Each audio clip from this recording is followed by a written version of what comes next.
Эта часовая башня, относящаяся к зданиям парламента, одна из самых узнаваемых достопримечательностей в мире. Приехать в Лондон и не увидеть Биг Бен – настоящее преступление. Практически каждый турист, побывавший в Лондоне, считает своим долгом сфотографироваться с Большим Беном за спиной. Однако, несмотря на его огромную популярность, мы знаем об этом символе Лондона преступно мало. Давайте восполним этот пробел. Биг Бен был построен, чтобы заменить старый Вестминстерский дворец, после того, как тот был уничтожен пожаром в октябре 1834 года. Строго говоря, название Биг Бен относится не ко всей башне, а лишь к массивному колоколу внутри нее, вес которого составляет свыше 13 тонн. Особенно живописно башня смотрится ночью, когда четырехсторонний циферблат часов подсвечивается иллюминацией. Механизм часов был разработан адвокатом и часовщиком-любителем Эдмундом Беккетом Деннисом совместно с королевским астрономом Джорджем Айри, которые изобрели двойной трехступенчатый ход, обеспечивающий наилучшее разделение между маятником и часовым механизмом. Современный Биг Бен стоит не прямо, а накреняется в сторону северо-запада. Отклонение составляет совсем немного – 22 сантиметра. Возникло оно из-за прокладки линии метрополитена.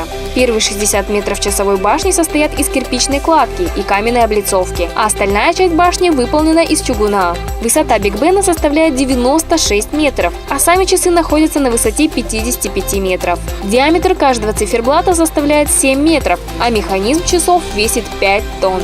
Часовые стрелки имеют длину 2 метра 74 сантиметра, а минутные 4 метра и 2 сантиметра и массу около 100 килограммов. Высота цифр на циферблатах Биг Бена составляет примерно 60 сантиметров. Каждый циферблат состоит из 312 кусочков стекла. Звук курантов Биг Бена слышен на расстоянии до 8 километров. Точность хода Биг Бена кропотливо регулируется с помощью ступки старинных однопенсовых монет весом в 1,5 грамма, которые кладутся на маятник, изменяя частоту его колебаний. Каждая монетка прибавляет часам 0,02 секунды в сутки. Случаев, когда ход часов Биг Бена прерывался, было очень немного. Даже когда во время Второй мировой войны бомба разрушила здание Палаты общин, часовая башня выстояла, и Биг Бен продолжал исправно показывать время. Впервые звук курантов Биг Бена был передан радиостанции BBC в канун нового 1924 года, и эта традиция сохраняется по сей день.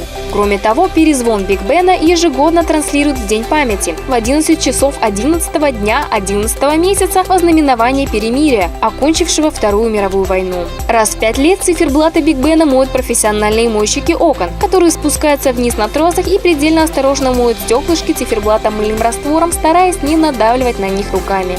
Надпись на латинском языке под циферблатом Биг Бена гласит: «Боже, храни нашу королеву Викторию I». Периметр башни украшает другая надпись «Хвала Господу». В июне 2012 года Палата общин объявила, что отныне часовая башня будет носить название Башни Елизаветы в честь бриллиантового юбилея королевы Елизаветы II. Кроме того, что Биг Бен – это одна из самых посещаемых достопримечательностей Лондона, его миниатюрная копия – самый продаваемый сувенир среди туристов, так как каждый хочет увезти с собой визитную карточку этого города.